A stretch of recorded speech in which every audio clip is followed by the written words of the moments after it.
You're listening to TIP. So one of the most famous self-help gurus on the planet is Tony Robbins. And Tony has a personal net worth of $480 million, but more importantly, he's a personal coach to various billionaires, famous executives, and even presidents. So back in 2015, we did a review of Tony's book, Money, Master the Game.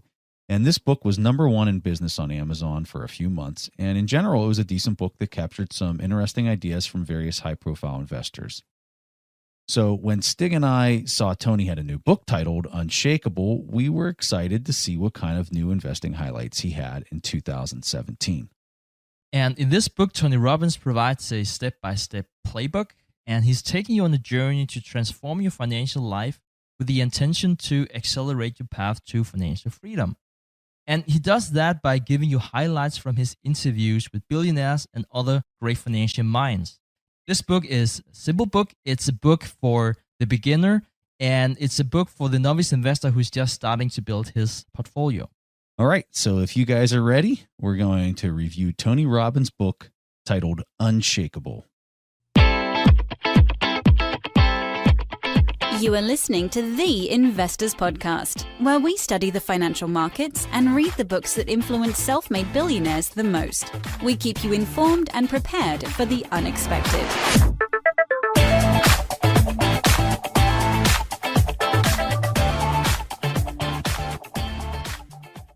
All right, guys. So thanks for joining us this week. And like we said there in the intro, we're going to be covering Tony Robbins' new book, Unshakable. So let's just kick this off with the first chapter. And I really like a story that he tells early on in this chapter to kind of highlight how crazy things are in 2017 with respect to the financial markets. So he starts off with this story. He says, you're living in a strange time when even the greatest financial minds admit to being confused. And he talks about how he was at this event that is called the Platinum Partners event, where there was 7 self-made billionaires there talking about different ideas and opinions on the market. And Tony talks about how he was sitting across from none other than Alan Greenspan, the former chairman of the U.S. Federal Reserve. So if you're not familiar with Alan Greenspan, he was the federal chairman for 4 presidents before retiring in 2006, and probably had seen more than most Fed chairmen through his duration. And Tony asked Alan Greenspan a really unique question. And this is how he writes it in the book. As our 2-hour conversation drew to a close, I had one final question for this man who had seen it all, who had guided the U.S. economy through thick and thin for 19 years. So he asked, Alan, you've had 90 years on this planet and have seen incredible changes in the world economy. So in this world of intense volatility and insane central banking policies around the globe, what is the one thing you would do if you were still the Fed chairman today? And Alan Greenspan paused for a while. Finally, he leaned forward to Tony and said, I'd resign. And so that's how he starts off the book, to kind of give you an idea of how crazy the situation we're seeing today in 2017 with interest rates next to nothing. They've been down next to nothing for a decade. And, you have an extremely high market cap with a Shiller PE of 30. And that's how he starts off this book. Now, with that said, I think people might be surprised at what he talks about in this book and what you should do as an investor. And a lot of it comes down to buy stocks and buy stocks through an ETF. And we're going to talk more about more of the advice in the book, which really kind of gets down to how you go about doing that to mitigate the most amount of friction. But at the end of the day, Stig, I'm curious, is that how you read the book? Was basically buy stocks, buy them consistently, buy them every month with your free cash flow, and just stick to that strategy and do it through an ETF vehicle. Is that how you read the book? Yeah, exactly. To me, it makes a lot of sense. It probably doesn't make a lot of sense to me to write a long book about why I should just buy the market, but that's basically what he's saying.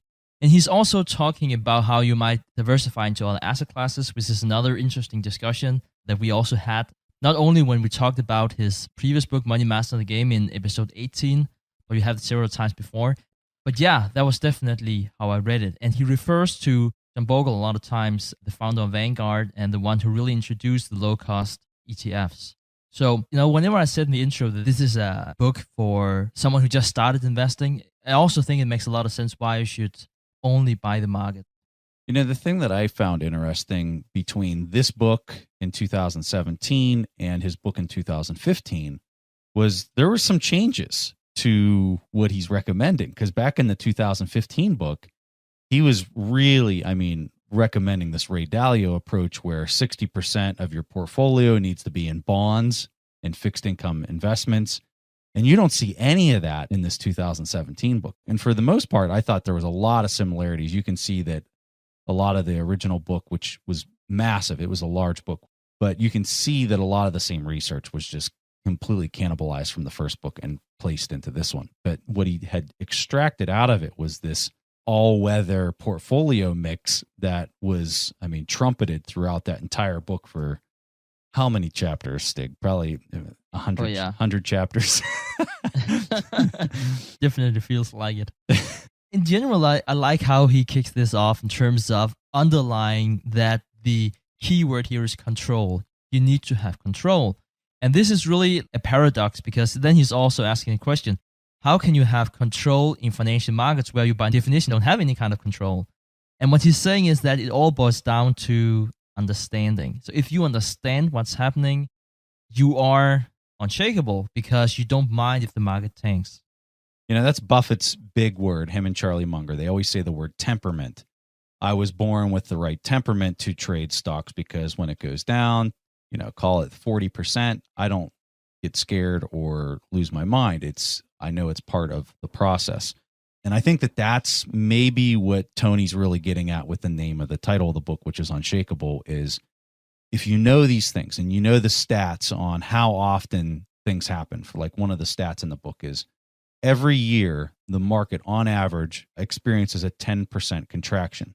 So if you know that, and he calls it winter, he refers to it as one of the seasons. If you know winter's coming every year with a 10% contraction and you're armed with that knowledge and understand those statistics, then you can be unshakable and you can have the right temperament to not get scared and sell out of your positions, which I think is a great piece to what he's talking about here. I think that that's really valuable information and something that people need to understand. That leads me to the second chapter, which is called Winter is Coming, But When?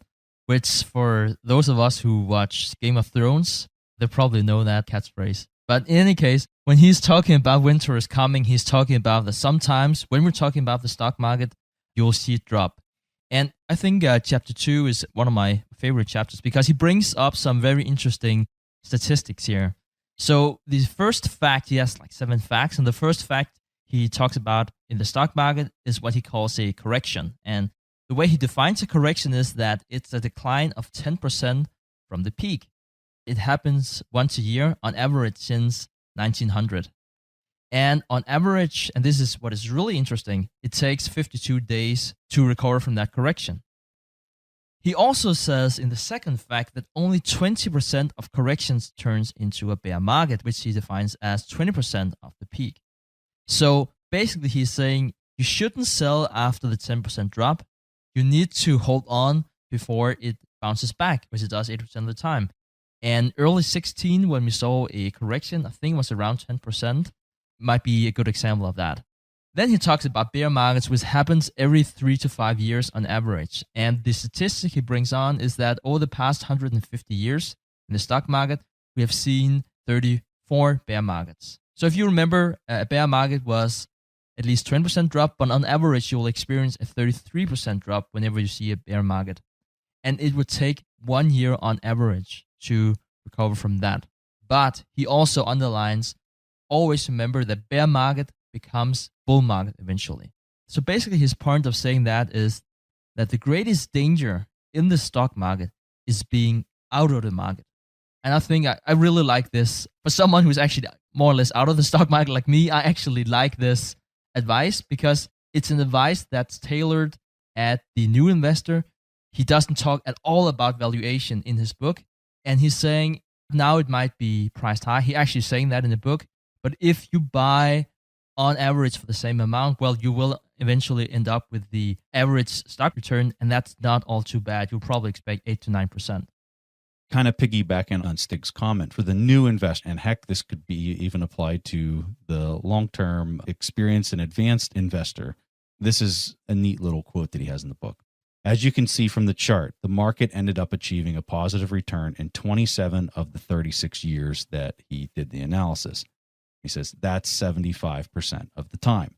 So if you can't predict whether it's going to go up or down, but you just consistently allocate cash flow every month into an ETF, a low-cost ETF with minimal friction, and when we say the word friction, we mean fees, you are 75% of the time going to experience an upturn in those positions. So sometimes I guess just keeping it as simple as possible might be the best approach. That's definitely what Tony Robbins is recommending here in his book. Okay, so we're going to move on to chapter 3, and this one's titled Hidden Fees and Half-Truths. And this chapter is all about how Wall Street fools you into overpaying for underperformance. So here's a way that he starts off the chapter. He says, the nonprofit organization AARP published a report in which it found that 71% of Americans believe that they pay no fees at all to have a 401k plan. And so then he furthers that stat and he says, meanwhile, 92% of people admit they have no idea how much they're actually paying for the fees of the people that knew that there was a fee associated with their 401k. So that's an important fact. Just show people that there's these fees that are being sucked out of their returns that they're unaware of. Then what's really startling is he talks about how much those fees are sucking out of their returns annually. So he refers to a discussion that he had with Jack Bogle, who Stig mentioned, who is the founder of Vanguard. Just to give people an idea, Vanguard manages $4 trillion. That's $4 trillion to give you an idea of how big Vanguard is. So Jack Bogle was the guy who was the founder of that, and also the founder of ETFs and index funds. So Tony says, why does this matter so much? Because excessive fees can destroy 2/3 of your nest egg. And he says, Jack Bogle spelled it out to me quite simply. And this is Jack Bogle's quote. Let's assume that the stock market gives you a 7% return over 50 years. At that rate, because of the power of compounding, each dollar goes up to $30. But the average fund charges you about 2% per year in cost, which drops your average annual return to 5%. At that rate, you get paid $10. So $10 versus the $30 you could have made if you didn't have the 2% fee. So you put up 100% of the capital, you took 100% of the risk, and you got 33% of the return.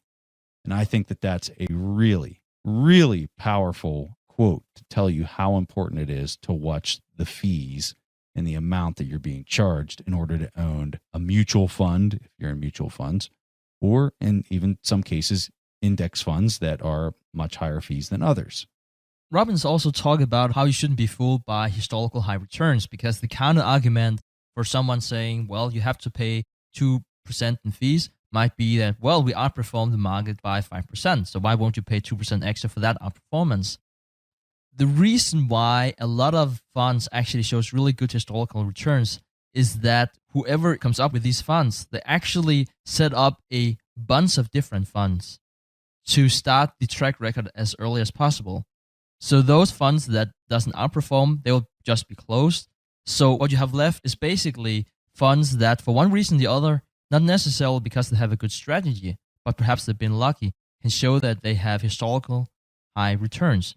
And that's the new funds that will now be promoted and marketed throughout the financial world as the best money managers, the best investments. So the advice is you should understand why a fund has outperformed, and you should read through the material you get from the fund. If you're saying something like, our analysts are constantly monitoring the best position throughout the world, what they're basically saying is fees, fees, fees. So fees are always there, returns are not, so you should be much more cautious about your downside, your fees, than the potential upside, which is the historical high returns.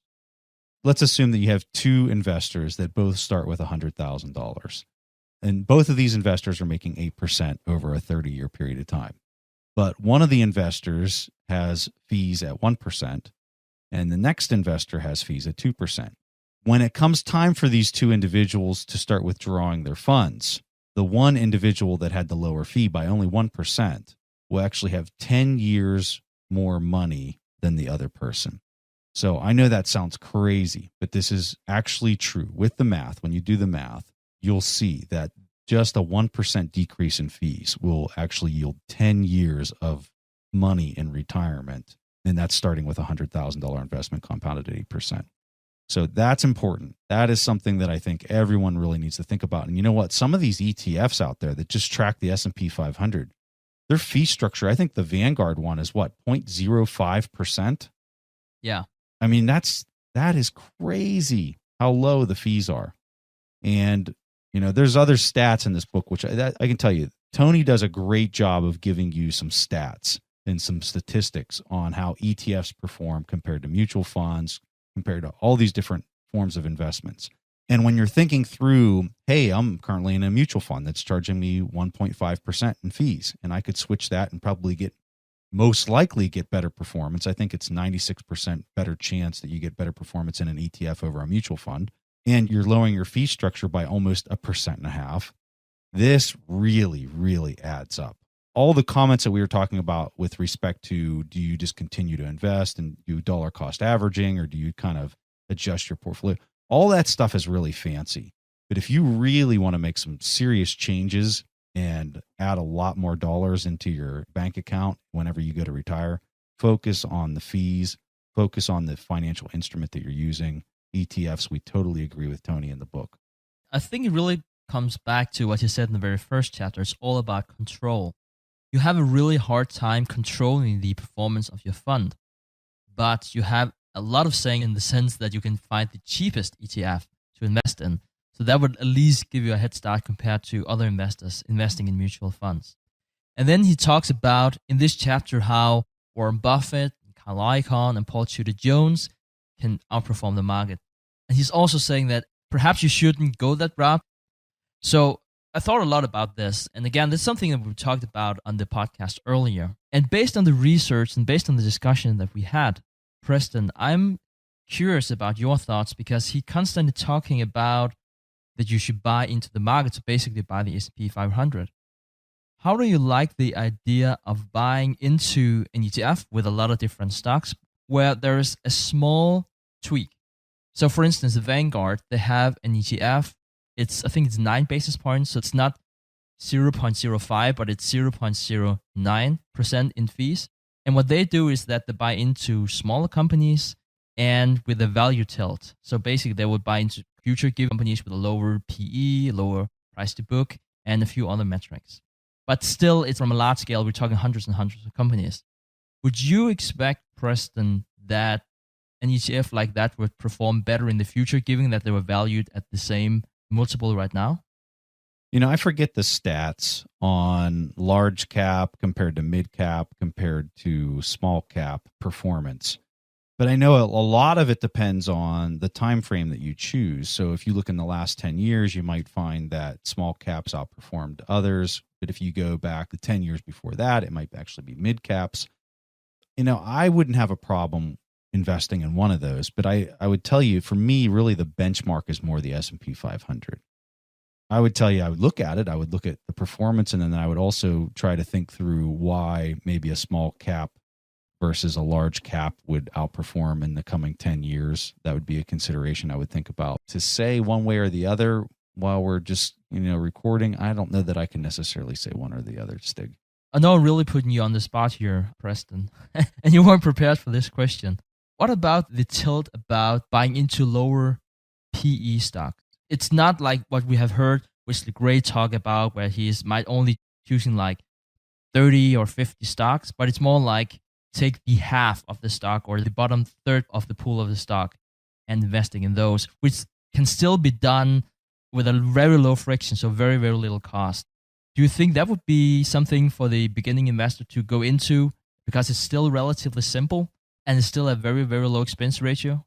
I think if the investor doesn't understand that, the value proposition of why value works and why low PE ratios will outperform the market, I think that that might be a concern for somebody to buy that, because then they're not going to have the temperament whenever things maybe don't outperform the S&P 500 because they don't necessarily understand why. So I think if you're the type of person that understands why that should outperform and you're comfortable going into it, then yeah, sure, you should do it. But if none of that made sense, what I was talking about, I think people should avoid stuff like that, and they should do something that makes sense to them, because that's what's going to give them the temperament to stand by it whenever the market turns down, which I think is really, really important. So the next chapter, chapter 4, it's called Rescuing Your Retirement Plans. So basically what Tony Robbins talks about in this chapter is how it might sound easy just to buy into the market, but it's not always possible with the retirement plan that your company offers. And he's saying that 93% of all retirement plans, they manage less than $5 million. And those companies only have very poor investment choices to offer for their employees. And some of them can get market funds, and those that can, they are priced at a really, really high expense ratio. And one example he provides is that while the Vanguard market ETF that tracks the S&P 500 should have an expense ratio of 0.05, what he saw was that it was actually at 1.68%. I mean, that's massive. That's way too expensive. If you do the math, it's more than 33 times as expensive as it should be. And he's saying that even if you find self-directing accounts, you'll have to pay high fees for the ability to manage it yourself. And he's seen fees as high as 1.9%. Jumping over to chapter 5, the title of this chapter is Who Can You Really Trust? And this gets down to the 3 different types of financial advisors. So he talks about all these people. He says 81% of people with more than $5 million have an advisor. He says 60% of respondents believe that their financial advisor acts in their own company's behalf more than their consumers' best interest.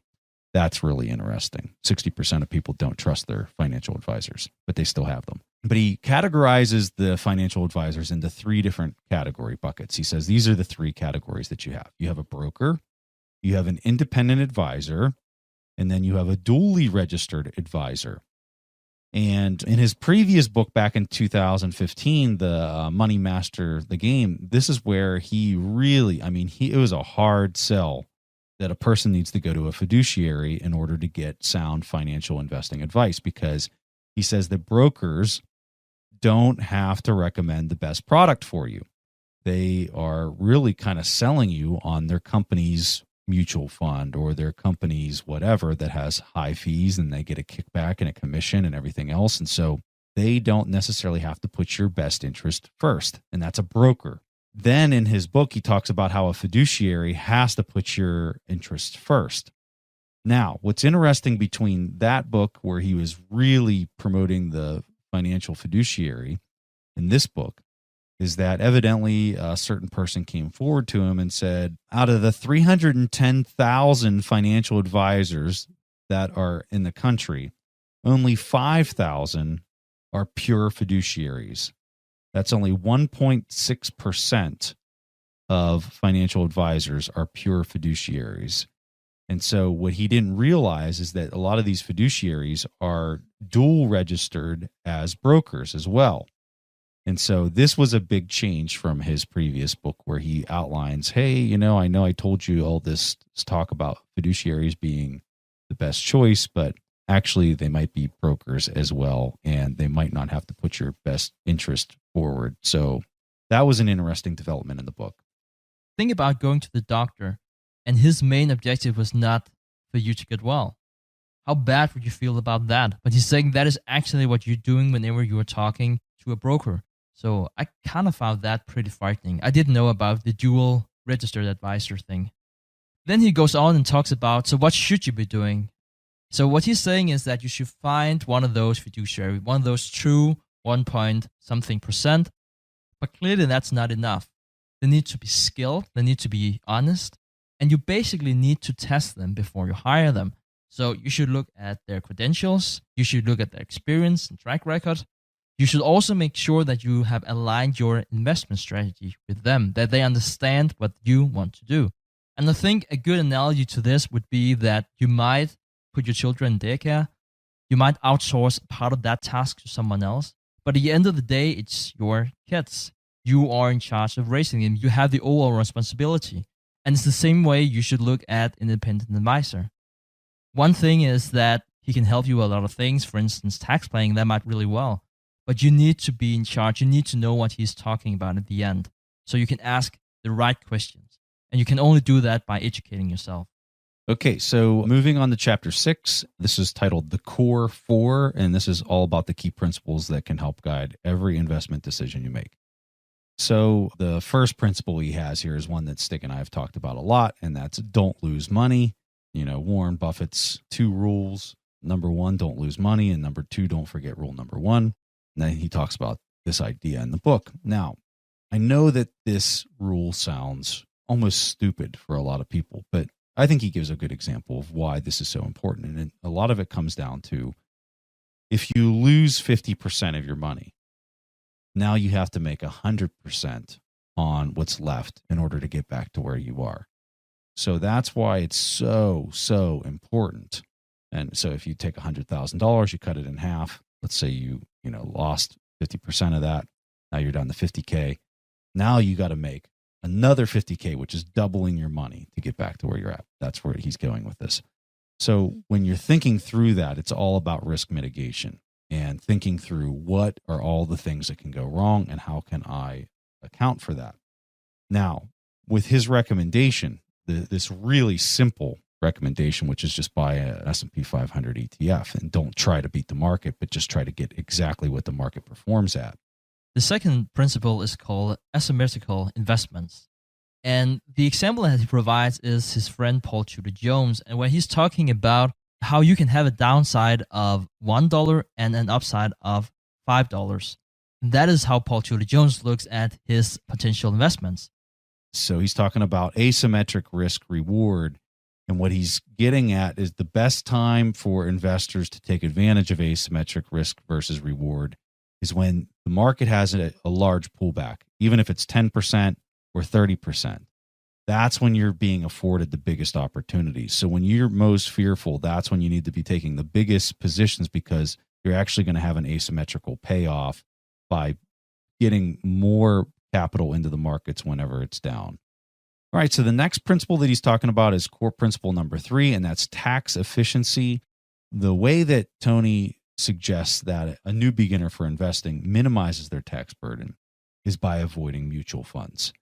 And the reason that he says that is because a lot of mutual funds, the way that these managers can promote their service of what they're doing is to show, look at all these trades. And for the amateur that might not necessarily understand what's going on, they look at that and they say, this guy must be really good if he's conducting all these trades and moving my money around and he's making intelligent decisions that I don't know how to do this stuff.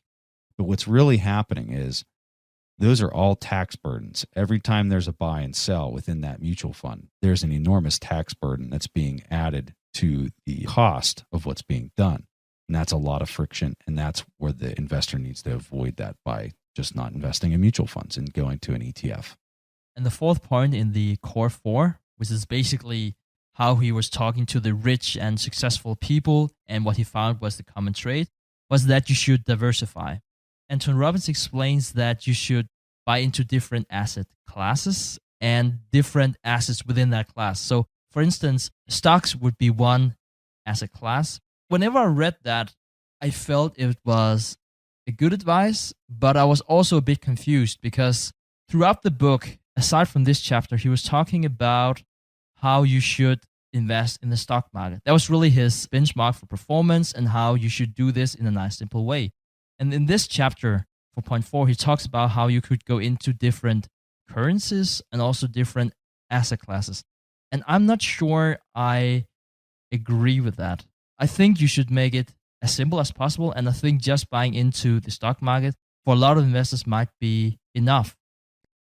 Okay, so chapter 7 is called Slay the Bear, and this is all about how do you overcome the fear of a market crash or a downturn, and how do you continue to have the temperament or the unshakableness, going off the title of the book, in order to go through that. Let me start off by reading this Warren Buffett quote. He says, "Risk comes from not knowing what you're doing." And I think that summarizes exactly what he's getting at here with how do you navigate this. And I think what it comes down to is know where your level of competence lies and don't go outside of that. And if you do want to go outside of that, start reading, start studying, and start learning as much as you possibly can before you take that first step. But as long as you know where your circle of competence is, stay inside the circle of competence, because as soon as you step outside that, that's when you're going to get slammed. And I think that he does a great job of kind of talking through this idea. And I think that that's why there's so much simplicity in what he's recommending for most people, is because he knows, and a lot of other smart people like Buffett know, that the typical person's level of competence is that they understand that what the stock market is. They understand that the S&P 500 ETF would be a basket of companies, and that over time, those companies are going to continue to earn a profit, and that's going to continue to compound their returns. And as long as you understand that and you stick to that, you're going to do okay, and you're going to do pretty well, actually. So that's why he's saying, if you understand that key premise and you stick to it and you don't try to get fancy and cute, you can shake these 10% downturns. You can actually add to your position whenever it goes down 30%, because you understand fundamentally what's happening and you stay inside that circle of competence. That's what he's getting at with this chapter. I had one red flag about this chapter that I really need to point out. I think he had a friend of his, I think it was called Peter or something like that, who did the second part of this chapter. And he was talking about how profitable private equity funds were and how you could buy into those funds through him. And what he said was, it's actually worth the high fees because you will have access to other types of investments that you would typically need $10 million to buy into. I just want to say that for not only the beginning investor, but for all investors. If you ever hear something like, this is normally hard to buy into because it's very expensive, but I will give you a break, you should be very, very cautious. And I remember this specifically after we read Howard Marks' book, The Most Important Thing. And he actually tells that in the very first chapter. He's saying, if something is expensive to buy into, it doesn't give you a good return. And asking people to pay high fees for something that is hard to buy into is even more terrible. And he's using Warren Buffett as his example, where he's saying he's as smart as he is today than whenever he was 30. But he has so much money now, it's really, really hard for him to compound. And it might sound counterintuitive when you hear that, because for most people, and for me, it would sound like that capital would really speed things up. And you might be thinking, well, if I have a farm and I had capital, I could buy a tractor. Or if I had a typewriter and I had $1,000, I could buy a computer that would make everything lots more efficient. And yes, that makes a lot of sense. But when you're talking about capital, it's just a simple rule. The more money you need to buy into something, the more money you manage, the lower your returns will eventually be. I just wanted to throw that out there for anyone who's reading the book and who's following all the advice from the book. I think a lot of great advice. I think this section about private equity funds being worth the high fees is probably one of the red flags that I have that I think you should be very cautious about. All right, so moving to chapter 8, this is called Silencing the Enemy Within. And in this chapter, Tony goes through 6 mistakes that investors make and how you can avoid them. So mistake number 1 is seeking confirmation of your beliefs. Why the best investors welcome opinions that contradict their own. I love this point, and I can tell you, most people, whether you're talking about investing, talking about politics, talking about anything, fall victim to confirmation bias. You want to study something that's going to help you improve as just a human being in general, study confirmation bias. And if you're not familiar with this, this is what confirmation bias is. Let's say you are predisposed to think about something. Let's say I think the stock market's going to go down. As a result, I go online and all I look for are articles supporting that thesis that the stock market's going to go down. If I come across something that says that the stock market's going to go up, I completely ignore it. I don't even read it because it doesn't support my opinion. As I read more and more about why the stock market's going to go down, guess what? All I do is I confirm my thesis and my bias that the market's going to go down, and I just compound on that idea. So how you overcome this is you try to balance both sides of the argument. So if one person says the stock market's going to go up, then you should read just as many articles about why it's going to go down as you would why it would go up. And you read these arguments back and forth, and you try to balance that opinion. That is going to give you so much power, just not in investing, but in life in general, to understand this bias and how most people fall victim to it. This is a big one as far as I'm concerned. The second mistake is recency bias, which is basically that you believe that the current trend will continue. Just because something went up 10% in price doesn't mean that it will continue.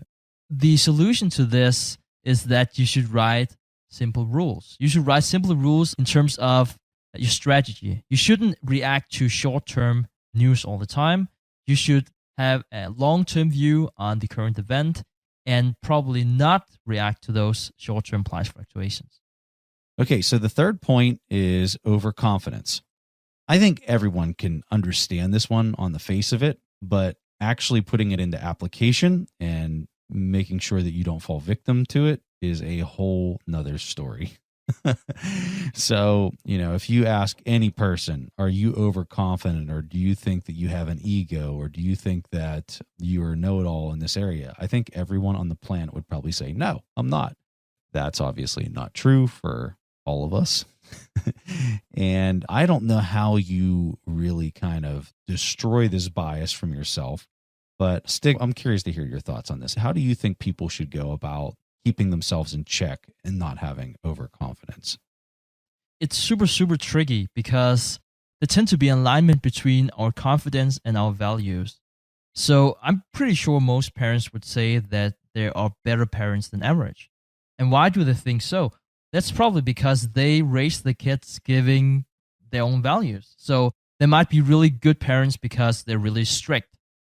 So they have a value that says it's strict. So if they're strict with the kids, then they're good parents. Or they might say, oh, we're really good parents because we give our kids candy every day and it makes them really happy. In that sense, I think we're all prone to overconfidence. And if you read the stats, how many people think that they're better drivers than average, how many people think they're smarter than average, it's definitely something we're all prone to. If someone knows how Preston and I can combat it, send us an email because we haven't found the solution yet. Yeah, no, seriously, if anyone's listening to this and you have a good book or a good recommendation on overconfidence, send it our way. We'll post it as a blog or something and send it out to the community. All right, so the next one, Stig, was mistake number 4, greed, gambling, and the quest for home runs. Yeah, and the fourth point is basically impatience, and why this is something we need to be very aware of. Because as human beings, we all want the big win. We don't want the incremental winnings. And the way that Robbins provides proof for this is that he's saying, think about the big lotteries. Think about how casinos are marketing to you. I mean, they can make you rich overnight, but that's not how accumulating wealth works in practice. And also, if you think about it, it's a hard sell. If I told you you should invest in the stock market, you can get 8% on average. And you're sitting there and you're saying, I have $1,000. If I don't do anything, I don't buy lottery tickets, I don't go to the casino, then in a year from now, I will have $1,080. I mean, yes, over time, as we talked about before, compounding is a great force, and 8%, even $1,000, is a lot of money at the end. But it's just a very, very hard sell. Okay, so mistake number 5, staying home. It's a big world out there, so how come most investors stay so close to home? And what he's talking about here is, why do so many people, I think it's 73% of people in the U.S. only invest equities in their local market in the U.S.? This is something that Meb Faber is really big on. I don't know if you're familiar with Meb Faber. We had him on our show probably about a year ago, I'd say. And he talks about, hey, there's big opportunities in other locations around the world. And, with these ETF vehicles, you can invest in other countries with a basket of companies and not just have risk by maybe owning one company in a foreign country. So if you're concerned about maybe the accounting differences between the U.S. and other regions of the world, you can kind of wash a lot of that away by distributing the risk across a basket of companies by investing in an ETF that maybe represents companies in India or China or wherever that you're looking. I think that that's a really important point, and that's something that Stig and I are looking at adopting into our TIP Money platform, which, we'll let you guys know when that comes out. But that's something that we're strongly considering, is this international value investing through low-cost ETFs that we're going to have available for people that will eventually be using that platform. And really the good news for our Americans is that even though they're prone to stay at home, the US market cap is still 49% of the global market cap. And whenever you're seeing ownership in the 70% plus for the US, it's the same throughout the world. He's mentioned Sweden as one example. He also mentions Japan, which is even more prone to home bias. So just before the bubble burst in Japan, the Japanese investors had 98% in Japanese stocks. So definitely a lot of countries has this home bias. And this also makes a lot of sense because we talk about how you should invest in things you know about. And you typically know more about the stocks that you have back home. So why shouldn't you invest in those stocks? And this really makes me think of the interview we had with Raoul Pal not a long time ago. And he's talking about how he is looking into Iran. And he's saying that Iran might be one of the best opportunities right now. All my alarm bells was just ringing whenever I heard that, because the first thing I was thinking was, that's so far away from home. I don't understand any of that. Instead of actually paying attention to what you said in terms of, I think it was like 14% dividend yield, a PE of 5.5. I'm not saying you should go invest in Iran or not go invest in Iran. I'm just saying that I can see myself as an investor, whenever I hear about a country I'm not too familiar with, immediately I feel like I can't go there, even though it might be a great investment. Okay, so the last mistake, this is mistake number 6, is negativity and loss aversion. And in short, this is all you really need to understand about this one. It's your brain wants you to be fearful in times of turmoil. Don't listen to it, is his recommendation. So what he's getting at in this section, this last mistake, is that any time that you have some of your biggest losses, you need to be on the lookout for some of the biggest returns that could potentially come. Loss aversion is all about this psychological way that a person perceives losses and how they guard against these losses. And so the trouble for a lot of people is losing money causes investors tons of pain and has ability to make people act irrationally just to avoid this possibility. And so being aware of that loss aversion and what it's psychologically doing to you as an investor is something that's very important for a person to understand, because you've got to be able to think clearly, and you got to have the temperament and the unshakableness in order to act accordingly whenever you're faced with those difficult circumstances, when maybe you see your portfolio lose 30% of its value. For some people, seeing tens of thousands of dollars, hundreds of thousands of dollars just wash away in a downturn, that will cause people to act very irrationally. And so you need to be prepared for that and think through the situation before it happens. You need to think, okay, if I saw $100,000 disappear in my account, how would that make me feel? What am I going to do? Write something down, like a pre-planned response, if something like that would happen. And then you'd read that whenever that occurs so that you can stay the course and think through how you would manage it most appropriately. Okay, so going to chapter 9, this is the last chapter. This is called Real Wealth. And this is a fantastic chapter that Tony adds in there. And this is what makes Tony Robbins, because it's not just about making money. It's about being happy. It's about adding value to other people's lives that's mutually beneficial for not only them, but also you. And he says that whenever you help somebody else, and when you go out of your way to make another person more successful in life, that's what really makes you happy. It's not having $5 million in your bank account.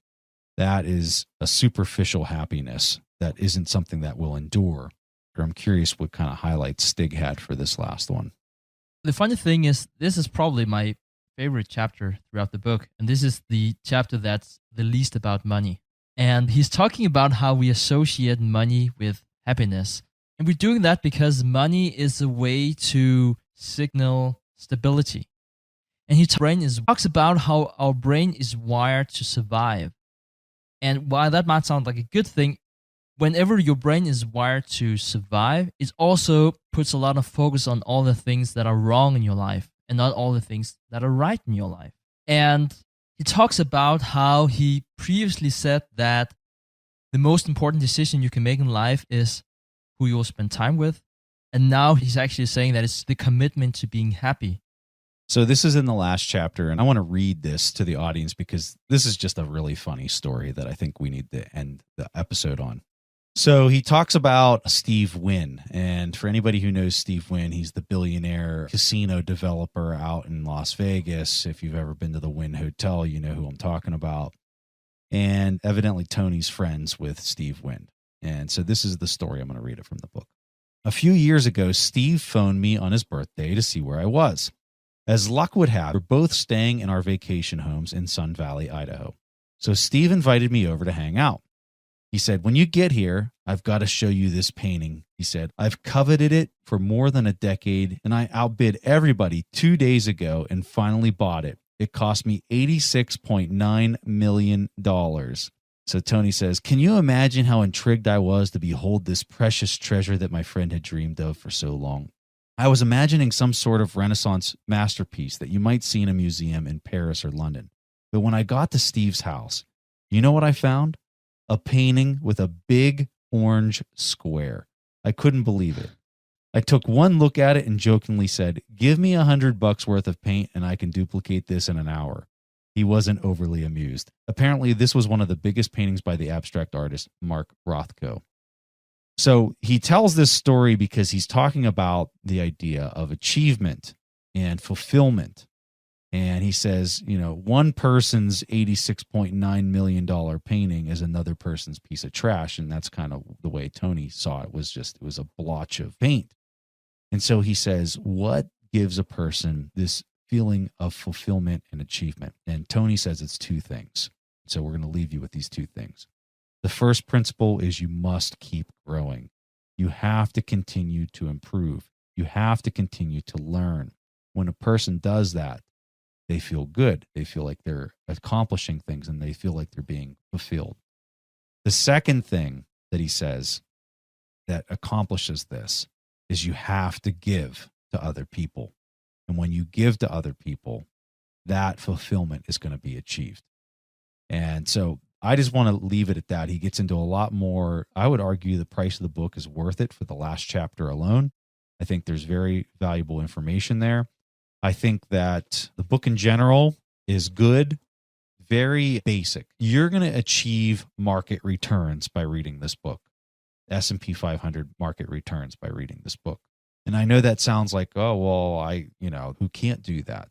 Well, I'll tell you, 96% of mutual fund managers can't do that. So that's a hard task to do. And I think he gives you a smart and intelligent way to mitigate the things that you can control, which is fees, taxes, things like that. And he gives you a simple solution to how to get market returns. All right, guys, that was all that Preston and I had for this week's episode of the Investors Podcast. We'll see each other again next week.